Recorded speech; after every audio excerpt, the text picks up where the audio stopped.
Figure libre, Vincent Hervouette, Recep Tayyip Erdogan reçu par le pape. C'était hier, ça faisait 60 ans qu'un président turc n'avait pas mis les pieds au Vatican. Visite historique et, dites-vous, assez énigmatique.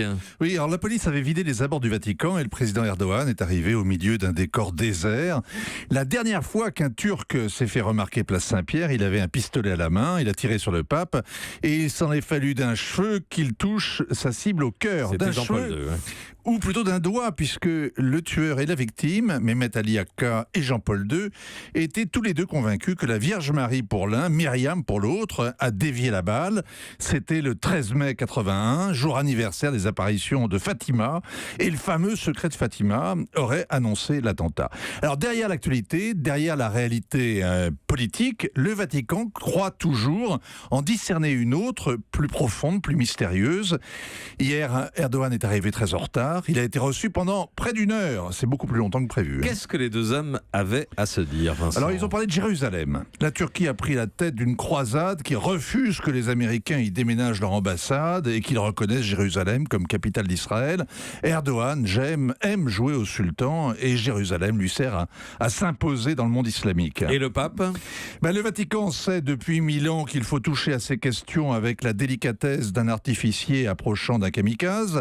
Les papes répètent qu'un statut international doit garantir l'accès de tous les fidèles, juifs, chrétiens, musulmans, et les Israéliens répondent que c'est déjà le cas. En fait, Erdogan a piégé le pape en lui téléphonant et en se vantant ensuite d'avoir obtenu son soutien. Hier, les deux hommes ont donc défendu le statu quo. Ils ont aussi parlé des réfugiés syriens.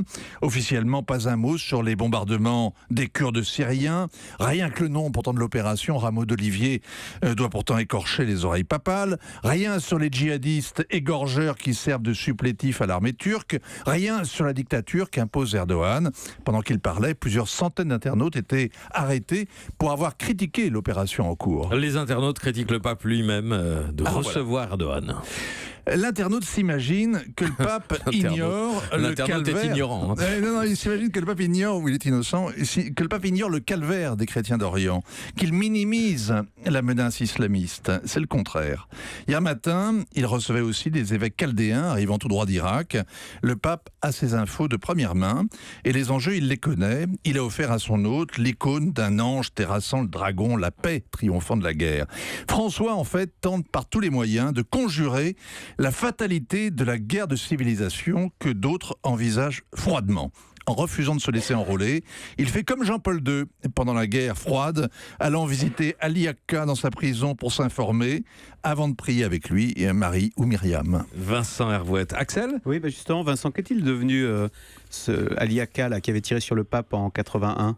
Il a fait 19 ans de prison en Italie. Après, il a été livré aux Turcs qui lui en ont fait faire 10 de plus pour le meurtre jadis d'un journaliste.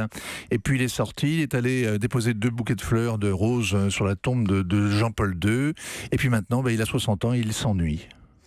Merci.